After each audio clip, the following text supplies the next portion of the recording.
अस्सलाम वालेकुम दोस्तों सिंगापुर में मौजूद Marina Bay Sands engineering history का एक शाहकार था, क्योंकि दोस्तों मरीना बे सैंड्स के बनाने में जो लागत आई वो तकरीबन $8 बिलियन या फिर 60,000 करोड़ डॉलर बनते हैं। और दोस्तों तकरीबन इसको बनाने में 16,000 से ज्यादा वर्कर एक ही वक्त में काम किया करते थे। दोस्तों इतने रुपए में 3 बुर्ज खलीफा जैसी बिल्डिंग भी बन सकती थी। दोस्तों मरीना बे सैंड्स सिर्फ एक बिल्डिंग नहीं थी, बल्कि ये 3 अलग अलग टावर्स थे, जिसके ऊपर एक स्काई पार्क भी बनाया जाना था, जिसका साइज यूएस नेवी के निमिट्ज क्लास एयरक्राफ्ट कैरियर से भी ज्यादा बड़ा था।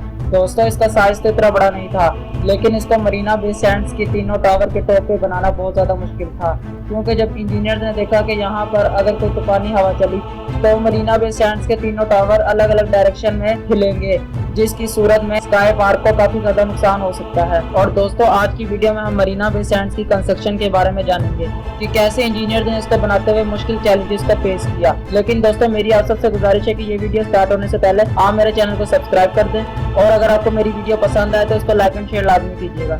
चलें दोस्तों स्टार्ट करते हैं।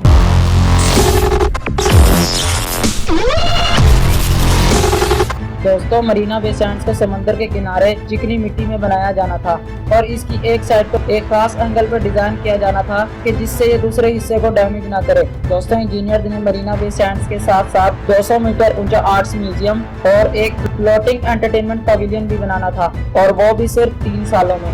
दोस्तों इंजीनियर्स को इन 3 सालों में कौन कौन से चैलेंजेस का सामना करना पड़ा उसके बारे में जानते हैं। Challenge number 1। दोस्तों मरीना बे सैंड्स को बनाने वाले अमेरिकन बिजनेसमैन और लॉस वेगास कॉर्पोरेशन के मालिक शेल्डन एडल्सन थे। दोस्तों एडल्सन सिंगापुर में एक ऐसा प्रोजेक्ट बनाना चाहते थे जो सिंगापुर की जान और उसकी पहचान बन जाए।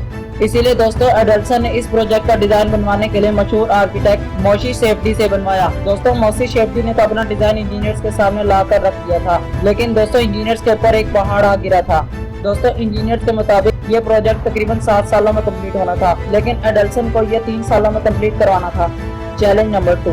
दोस्तों जिस साइड पे मरीना बे सैंड्स का बनवाया जाना था उसकी जमीन में समंदर की वजह से चिकनी मिट्टी भरी हुई थी, जिसे इंजीनियर मैरीन क्ले भी कहते हैं। दोस्तों अगर इंजीनियर ने मैरीन क्ले से निपटने का तो सही सोल्यूशन ना निकाला तो बहुत बड़ी तबाही भी हो सकती है, क्योंकि मैरीन क्ले का मसला ये है अगर इसको जमीन में क्रेन की मदद से खोदा जाए तो सेटों की नर्म मैरीन क्ले दूसरी जगह पे इकट्ठी हो जाती है। क्योंकि दोस्तों इंजीनियर ने इसका भी हल निकालना था, इसीलिए इंजीनियर ने मरीना बे सैंड्स के लिए एक ऐसी फाउंडेशन तैयार की जो 1.5 मीटर ऊंची कंक्रीट वॉल से तैयार की गई थी, जिसको डायाफ्राम वॉल भी कहा जाता है। दोस्तों इंजीनियर्स को इस डायाफ्राम वॉल को बनाने में ही तकरीबन 1 साल का वक्त लग चुका था, और अब इंजीनियर्स के पास सिर्फ 2 साल का वक्त बाकी था, जिसमें उन्होंने इस पूरे प्रोजेक्ट को तैयार करना था। Challenge number 3। क्योंकि दोस्तों इंजीनियर्स के पास सिर्फ 2 साल का वक्त रह गया था, और इसीलिए इंजीनियर्स ने इससे हाथ नहीं छुड़वाया, बल्कि इससे निपटने का एक सोल्यूशन निकाला, और वो ये था कि इंजीनियर्स ने इस प्रोजेक्ट के हर हिस्से को एक साथ बनाना शुरू कर दिया, जिसमें तकरीबन 16,500 वर्कर एक ही वक्त में काम किया करते थे।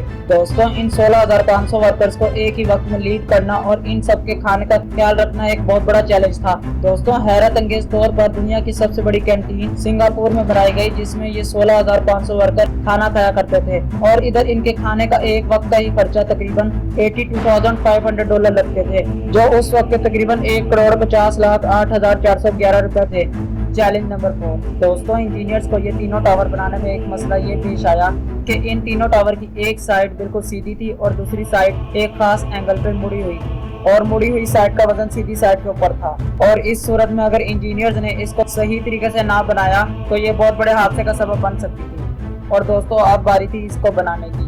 दोस्तों इसको बनाने के लिए इंजीनियर ने एक कमाल का तरीका ढूंढ निकाला था, और वो ये था कि इंजीनियर कंक्रीट ब्लॉक की मदद से हर 4 दिनों में एक फ्लोर खड़ा किए जा रहे थे, और जो टावर की आउट साइड थी उसमें स्टील वायर डालते जा रहे थे, और जैसे जैसे टावर की हाइट बढ़ती जा रही थी इसको स्टील फ्रेम की मदद से टेम्परेरी सपोर्ट दिया जा रहा था। और जैसे ही टावर की हाइट 23 फ्लोर पे पहुंची, जहाँ पे इन दोनों टावर ने एक दूसरे के साथ मिलना था, वहाँ पे एक मजबूत और भारी भरकम स्टील ट्रस को रख दिया गया, जिससे इन दोनों हिस्सों को मजबूती से जोड़ दिया गया, और जो टेम्परेरी हिस्से थे उनको निकाल दिया गया। Challenge number 5। इंजीनियर्स की पूरी 1.5 साल की मेहनत के बाद मरीना बे सैंड्स की पूरी बिल्डिंग, आर्ट म्यूजियम और फ्लोटिंग एंटरटेनमेंट पवेलियन तैयार हो चुका था और उसके बाद अब इसकी फिनिशिंग का काम चल रहा था। दोस्तों अभी भी 1115 फीट लंबा ये स्काई पार्क बनना बाकी था, जिसे इन तीनों टावर की एज पे बनाया जाना था। दोस्तों अब इंजीनियर के पास से 16 महीने का टाइम था जिसमें उन्होंने ये स्काई पार्क बनाना था। दोस्तों आमतौर पे आप लोगों ने देखा होगा कि दुनिया के जितने भी लग्जरी और महंगे होटल हैं उनमें बहुत ज्यादा ओपन स्पेस भी होती है जिसमें एक पार्क और स्विमिंग पूल भी बनाया जा सकता हो, लेकिन सिंगापुर एक छोटी सी कंट्री है और जहाँ पर मरीना बे सैंड्स बनाया जाना था उधर बिल्कुल भी ओपन जगह नहीं थी। इसीलिए इंजीनियर ने इसको टावर्स की एज पे बनाने का सोचा, जिसमें 150 मीटर लंबा infinity pool, garden, restaurant, yoga centre और पूरे सिंगापुर को 360 डिग्री के एंगल से देखने के लिए एक शानदार ऑब्जर्वेशन डेक भी बनाया जाना था। और दोस्तों जैसे ही इंजीनियर ने इस स्काई पार्क को बनाने के लिए तैयारियां शुरू की तो उन्होंने एक मेजर फॉल्ट पकड़ लिया और वो ये था कि जब तूफानी हवाएं चलेंगी तो ये टावर्स अलग अलग डायरेक्शन में हिलेंगे और इस सूरत में इंफिनिटी पूल के नीचे वाला हिस्सा क्रैक भी हो सकता है।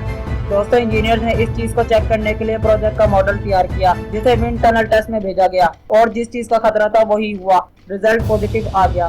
दोस्तों विंड टनल टेस्ट में इंजीनियर ने बताया कि ये तीनों टावर्स अलग अलग डायरेक्शन में 200 mm तक झूल सकते हैं, जितना तकरीबन एक मोबाइल का फासला बनता है।